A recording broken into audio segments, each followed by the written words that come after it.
स्वागत है। आज हमारे पास कुछ बहुत दिलचस्प दस्तावेज है। एक आवेदन पत्र के कुछ हिस्से हैं और एक परिचय पत्र भी। और ये हमें डॉक्टर रामगिरी के जीवन और उनके उनके काफ़ी असाधारण काम के बारे में बताते हैं। तो आज की हमारी इस चर्चा का, इस पड़ताल का मकसद ये है कि इन स्रोतों के ज़रिए हम एक ऐसे व्यक्ति की यात्रा को समझें जिन्होंने बहुत ही सीमित मतलब औपचारिक शिक्षा के बावजूद औषधीय वनस्पतियों के क्षेत्र में ज्ञान का इतना बड़ा भंडार कैसे खड़ा कर दिया। हाँ, और ये पारंपरिक ज्ञान बनाम औपचारिक शिक्षा वाली बहस पर भी मुझे लगता है एक अलग रोशनी डालता है। तो कहानी शुरू होती है 10 जुलाई 1953 को। महाराष्ट्र का अकोला जिला है। वहाँ एक छोटा सा गांव है, पाथर्डी कुकड़े, तहसील तिल्हारा। यहाँ डॉक्टर रामगिरी का जन्म हुआ। और जैसा इन दस्तावेजों में लिखा है, उनकी फॉर्मल एजुकेशन वो सिर्फ बीए अंतिम वर्ष तक ही हो पाई। हाँ, और यहीं पर बात सोचने वाली है। मतलब सिर्फ बीए तक की पढ़ाई और दूसरी तरफ जैसा दस्तावेज में ही लिखा है, ज्ञान का एक प्रचंड डोंगर यानी एक बहुत बड़ा पहाड़ खड़ा कर देना, ये अपने आप में एक विरोधाभास सा लगता है ना? और ये उनके असाधारण समर्पण, उनकी लगन और शायद प्रकृति के साथ उनका जो एक गहरा, एक स्वाभाविक जुड़ाव था, उसकी तरफ इशारा करता है। सही बात है। ये दिखाता है कि डिग्रियों से परे भी ज्ञान पाया जा सकता है। ये तो एक अद्भुत उदाहरण है। बिल्कुल। अब अगर उनके करियर को देखें तो शुरुआत बिल्कुल जमीनी स्तर से हुई।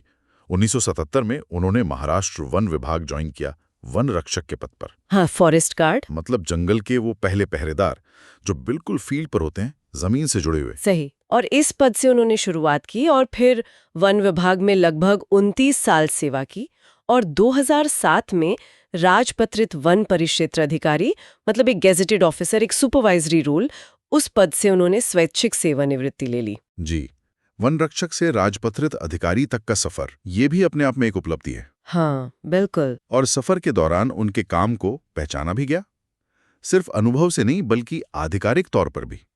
ये बात खास है कि दस्तावेज बताते हैं कि सरकार ने उनके इस प्रचंड कार्य को देखते हुए उन्हें सर्विस में रहते हुए ही 4 अग्रिम वेतन वृद्धि दी, इंक्रीमेंट्स। अच्छा। 4। हाँ। अब देखिए, सरकारी सिस्टम में ऐसा सम्मान मिलना ये वाकई असामान्य बात है। ये दिखाता है कि उनके काम की क्वालिटी, उसका महत्व इतना ज्यादा था कि उसे नजरअंदाज किया ही नहीं जा सका।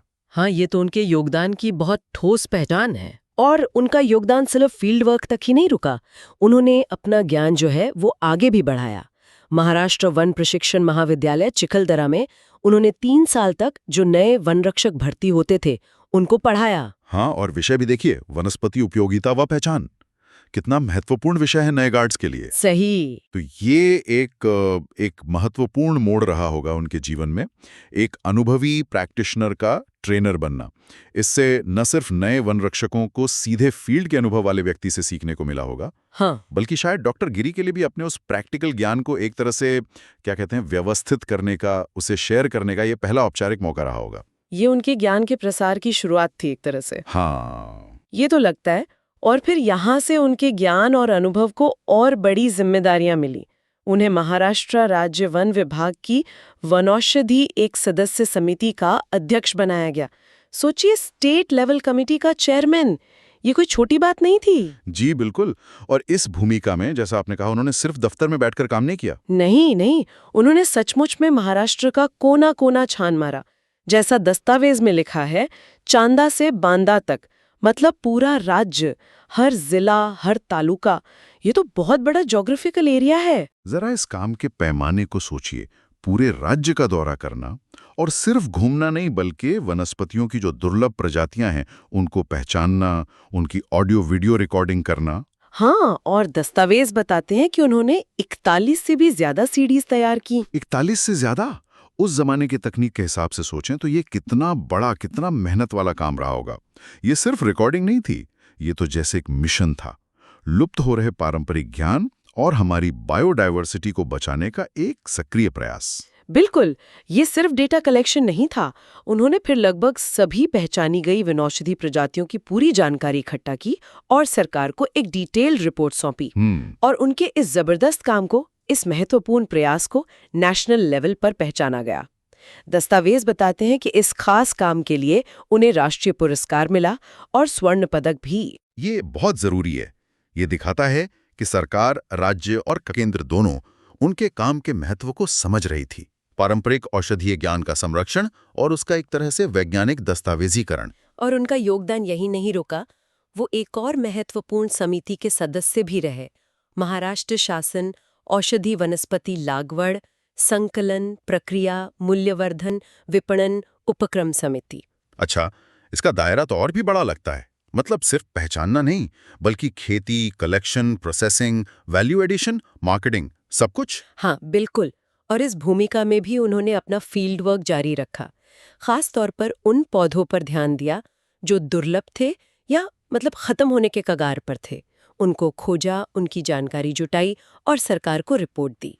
और यहाँ एक और मतलब हैरान करने वाली बात सामने आती है। उनके इस अमूल्य योगदान के लिए, उनकी विशेषज्ञता के लिए भारत सरकार ने उन्हें दूसरी बार राष्ट्रीय पुरस्कार दिया, इस बार रजत पदक के साथ। दूसरी बार? हाँ, दूसरी बार। ये सोचिए, ये किसी व्यक्ति के काम की निरंतरता, उसकी हाई क्वालिटी और उसके असर का कितना बड़ा प्रमाण है। एक ही व्यक्ति को औषधीय वनस्पतियों पर इतने खास काम के लिए दो बार नेशनल अवार्ड मिलना, ये उनके ज्ञान की गहराई और उसकी प्रामाणिकता को बताता है। अब अगर उनके ज्ञान को फैलाने की बात करें तो आंकड़े तो सचमुच चौंका देते हैं।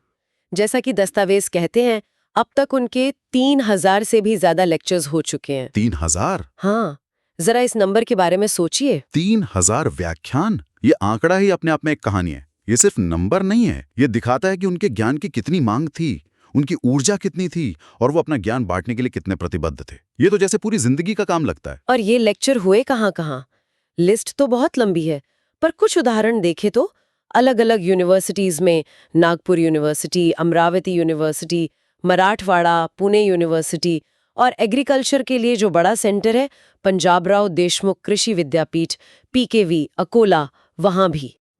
इसके अलावा महाराष्ट्र के लगभग सभी बड़े आयुर्वेद कॉलेजों में नागपुर, श्री आयुर्वेद कॉलेज, गुरुकुंज मोजरी, धुले, पुसद, पातूर, यवतमाल, राहुरी, मानशीहिल, शेवगांव, बोराली, पूर्णा, हड़पसर, अकुर्डी, पुणे, लिस्ट चलती जाती। आयुर्वेद कॉलेजों में तो स्वाभाविक होने की जरूरत महसूस हुई होगी। हाँ, लेकिन दायरा सिर्फ अकादमिक और आयुर्वेदिक संस्थानों तक ही नहीं था। उन्होंने वन प्रशिक्षण महाविद्यालयों में भी पढ़ाया, जैसे चंद्रपुर, चिखलदरा, जालना, शाहपुर, पाल। और तो और बॉम्बे नेचुरल हिस्ट्री सोसाइटी जैसी प्रतिष्ठित संस्था और wild life institute of India Dehradun जैसी नेशनल लेवल की संस्थाओं में भी उन्होंने अपना ज्ञान बांटा है। व्याख्यानों की ये विशाल संख्या और संस्थाओं की ये विविधता academic, professional Ayurveda, forest training, conservation organisation, agriculture university, ये सब दिखाता है कि उनके ज्ञान की प्रासंगिकता कितनी व्यापक थी। सही। यह किसी एक दायरे में बंधा हुआ ज्ञान नहीं था। यह प्रैक्टिकल, जमीनी अनुभव पर आधारित ज्ञान था, जिसकी जरूरत और जिसकी कद्र हर उस फील्ड में थी जो प्रकृति, पौधों और पारंपरिक स्वास्थ्य से जुड़ा था। और ये इस बात का भी सबूत है कि औपचारिक शिक्षा न होने के बावजूद उनके इस अनुभवजन्य ज्ञान को इन सभी क्षेत्रों में कितनी गंभीरता से लिया गया। और अब वो बात जो शायद सबसे ज्यादा हैरान करती है और जो उनके ज्ञान की गहराई को सही मायने में दर्शाती है। दस्तावेज बताते हैं कि वो BAMS के छात्रों को, यानी भविष्य के आयुर्वेदिक डॉक्टरों को, उनके सिलेबस में जो 500 से ज्यादा औषधीय वनस्पतियां हैं, उनकी पहचान, उनकी उपयोगिता और उनसे जुड़ी प्रैक्टिकल जानकारी वो सीधे फील्ड विजिट के दौरान देते हैं। 500 से ज्यादा, वो भी फील्ड में? हाँ, और करते कैसे हैं? फील्ड विजिट के दौरान वो 1000 से ज्यादा प्रजातियों की पहचान और उनकी पूरी डिटेल, उनके गुण, उपयोग, लोकल नाम, सब कुछ सेकंडों में बता देते हैं। सेकंडों में? हाँ, और सबसे अविश्वसनीय बात, ये सब बिना किसी नोट्स या किसी रेफरेंस बुक की मदद के। ये सचमुच असाधारण है। इसे सिर्फ रटने वाली मेमोरी या फोटोग्राफिक मेमोरी कहकर नहीं समझाया जा सकता। 1000 से ज्यादा पौधों को उनके नेचुरल हैबिटेट में तुरंत पहचानना, उनके औषधीय गुण और उपयोग बिना किसी मदद के बताना, ये सालों के गहरे अवलोकन, लगातार अभ्यास, पौधों के साथ एक तरह के, क्या कहूँ, सहज आत्मीय संबंध और अनुभव से ही आ सकता है। ये उस जीवंत ज्ञान का प्रतीक है जो किताबों के पन्नों से कहीं ज्यादा गहरा और व्यापक होता है। दस्तावेज बिल्कुल सही कहते हैं। ये उनकी प्रचंड बुद्धिमत्ता, स्मरण शक्ति, अफाट ज्ञान और कौशल निपुणता को दिखाता है। ये पारंपरिक अनुभवात्मक ज्ञान की शक्ति का प्रत्यक्ष प्रमाण है। सोचिए बीएएमएस के छात्रों के लिए ये कितना कीमती अनुभव होता होगा। किताबों में जिन पौधों के बारे में पढ़ा, उन्हें सीधे फील्ड में देखना, और वो भी एक ऐसे विशेषज्ञ से जो उन्हें उंगलियों पे गिनवा सकता है। बिल्कुल। ये प्रैक्टिकल ज्ञान उनके आगे के मेडिकल करियर के लिए कितना जरूरी होगा। यकीनन। और ये इस बात पर भी सोचने को मजबूर करता है कि हमारी जो औपचारिक शिक्षा प्रणाली है, वो कभी-कभी इस तरह के गहरे व्यावहारिक ज्ञान को कैसे अपने में शामिल कर सकती है या उसका सम्मान कर सकती है। डॉक्टर गिरी का उदाहरण दिखाता है कि ज्ञान के ये दो रूप, फॉर्मल और एक्सपीरियंशियल, एक दूसरे के पूरक हो सकते हैं, विरोधी नहीं। ज्ञान बांटने का उनका तरीका सिर्फ लेक्चर और फील्ड विजिट ही नहीं रहा। उन्होंने आम लोगों तक पहुंचने की भी कोशिश की। आकाशवाणी मतलब रेडियो के नागपुर और पुणे केंद्रों से वन औषधि उपयोगिता पर उनके कार्यक्रम भी प्रसारित हुए हैं। अच्छा, रेडियो पर भी? हाँ, और साथ ही अलग अलग अखबारों और मैगजीन्स में उनके लेख भी छपे हैं। और एक अच्छी खबर ये भी है कि दस्तावेजों के मुताबिक उनकी एक किताब विदर्भातील औषधि वनस्पति व उपयोगिता वो जल्द ही पाठकों के लिए उपलब्ध होने वाली थी, या शायद अब तक हो भी चुकी होगी। ये बहुत अच्छा है। ये उनके ज्ञान को स्थायी रूप से सहेजने और एक बड़े पाठक वर्ग तक पहुंचाने का एक और महत्वपूर्ण कदम है। ये ज्ञान के लोकतंत्रीकरण का, मतलब डेमोक्रेटाइजेशन का एक बढ़िया उदाहरण है। लेक्चर, फील्ड ट्रेनिंग, रेडियो, लेख और फिर किताब। उन्होंने अपने ज्ञान को सिर्फ कुछ चुनिंदा लोगों या अकादमिक दुनिया तक ही सीमित नहीं रखा, बल्कि उसे समाज के अलग अलग वर्गों तक पहुंचाने की हर मुमकिन कोशिश की। और इस तरह के असाधारण काम और समर्पण को पहचान मिलनी तो स्वाभाविक थी। उन्हें जो सम्मान और पुरस्कार मिले, उनकी लिस्ट तो काफी लंबी है। लेकिन हरेक को गिनने के बजाय अगर हम कुछ खास या अलग तरह के सम्मानों पर ध्यान दें, तो उनके प्रभाव की व्यापकता समझ में आती है। हाँ, ये देखना दिलचस्प होगा। जैसे उन्हें राज्य सरकार से सम्मान मिला 1983 में। कैबिनेट मंत्री स्वरूप सिंह नाइक ने स्वर्ण और रजत पदक दिए, और 2002 में तत्कालीन मुख्यमंत्री विलासराव जी देशमुख ने स्वर्ण पदक दिया। फिर 1993 और 2002 में भारत सरकार ने 2 बार राष्ट्रीय पुरस्कार दिए, एक मेरिटोरियस सर्विस के लिए और दूसरा खास तौर पे वन उपयोगिता में उनके योगदान के लिए। सरकारी तंत्र में राज्य और राष्ट्रीय दोनों स्तरों पर इस तरह की सर्वोच्च पहचान मिलना, ये उनके काम की आधिकारिक मान्यता और उसके महत्व को तो दिखाता ही है। लेकिन दिलचस्प बात यह है कि उन्हें सम्मान सिर्फ सरकार से ही नहीं मिला। हाँ, ये बहुत महत्वपूर्ण है। 1993 में उन्हें अकादमिक जगत से जुड़े प्राचार्य राम शिवालकर द्वारा श्री ल.ग. देशपांडे पुरस्कार मिला। 1998 में उन्हें जाने माने पर्यावरणविद सुंदरलाल बहुगुणा जी ने सम्मानित किया। सुंदरलाल बहुगुणा जी ने, ये तो पर्यावरण संरक्षण के क्षेत्र से मिली एक बहुत बड़ी स्वीकृति हुई। बिल्कुल। इसके अलावा 1998 में ही तत्कालीन शिक्षा मंत्री अनिल देशमुख ने, 2001 में लोकमत अखबार समूह ने सार्वजनिक रूप से, और अमरावती के तत्कालीन पालक मंत्री हर्षवर्धन जी देशमुख ने 3 बार उन्हें सम्मानित किया। अच्छा। यहाँ तक कि उनके अपने समाज दशनाम गोसावी संगठना ने भी नागपुर और अमरावती में उनके काम को पहचानते हुए 2 बार सम्मान दिया। जरा इन पुरस्कारों की विविधता देखिए। राज्य सरकार, केंद्र सरकार, अकादमिक जगत, प्रसिद्ध पर्यावरणविद, मीडिया समूह, स्थानीय राजनीतिक नेतृत्व और सामाजिक संगठन, ये स्पेक्ट्रम कमाल का है ना? ये दिखाता है कि डॉक्टर गिरी का काम किसी एक दायरे में बंधा हुआ नहीं था। उनके ज्ञान और योगदान का महत्व सरकारी नीतियों से लेकर जमीनी पर्यावरण संरक्षण, अकादमिक शोध और सामाजिक स्तर तक महसूस किया गया। ये पारंपरिक ज्ञान की उस शक्ति को दर्शाता है जो अलग-अलग क्षेत्रों को जोड़ सकती है। और दस्तावेज उनके व्यक्तित्व के बारे में भी कुछ बताते हैं। उन्हें ज्ञान संपन्न, प्रचंड बुद्धिमत्ता, अपार ज्ञान, उच्च विचार, तरी साधी राहणीमान वाले व्यक्ति के रूप में बताया गया है।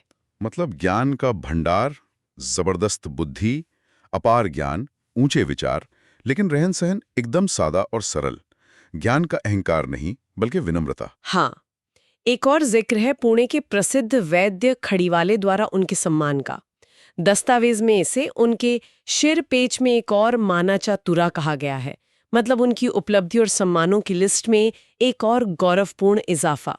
आयुर्वेद के क्षेत्र के एक जाने माने वैद्य से सम्मान मिलना, ये भी उनके ज्ञान की प्रामाणिकता पर एक और मोहर है। डॉक्टर गिरी की कहानी वाकई में प्रेरणा देती है और कई मायनों में पारंपरिक ज्ञान प्रणालियों के महत्व को उजागर करती है।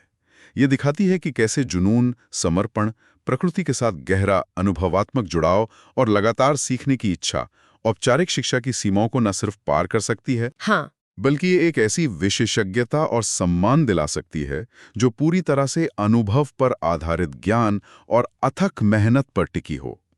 उनका जीवन कार्य, ये जो बहस चलती है औपचारिक बनाम अनुभवात्मक ज्ञान की, उसमें एक बहुत महत्वपूर्ण केस स्टडी है।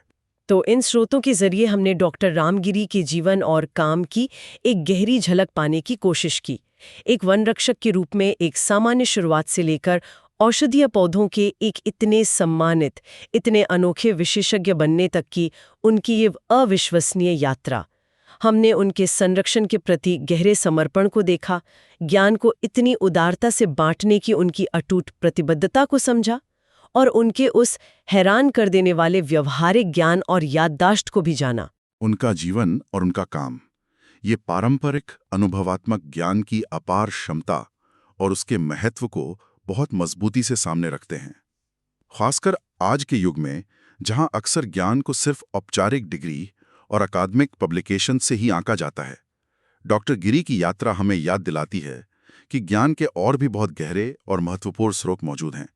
खुद प्रकृति और उसके साथ पीढ़ियों का जमा हुआ अनुभव। और अब हमारे श्रोताओं के लिए सोचने के लिए एक अंतिम बिंदु छोड़ जाते हैं। डॉक्टर रामगिरी की कहानी हमारी इस प्राकृतिक दुनिया को समझने के लिहाज से पारंपरिक या अनुभवात्मक ज्ञान बनाम औपचारिक शिक्षा के सापेक्ष मूल्य के बारे में क्या महत्वपूर्ण सवाल उठाती है। और शायद इससे भी ज्यादा जरूरी ये कि आज के समय में इस तरह का गहरा स्थानीय पारिस्थितिक ज्ञान जिसे डॉक्टर गिरी जैसे लोग सहेजते हैं, उसे मुख्य धारा के संरक्षण प्रयासों, वैज्ञानिक रिसर्च और यहाँ तक कि हमारी स्वास्थ्य देखभाल प्रणालियों में और बेहतर तरीके से कैसे शामिल किया जा सकता है, कैसे उसे और सम्मान दिया जा सकता है।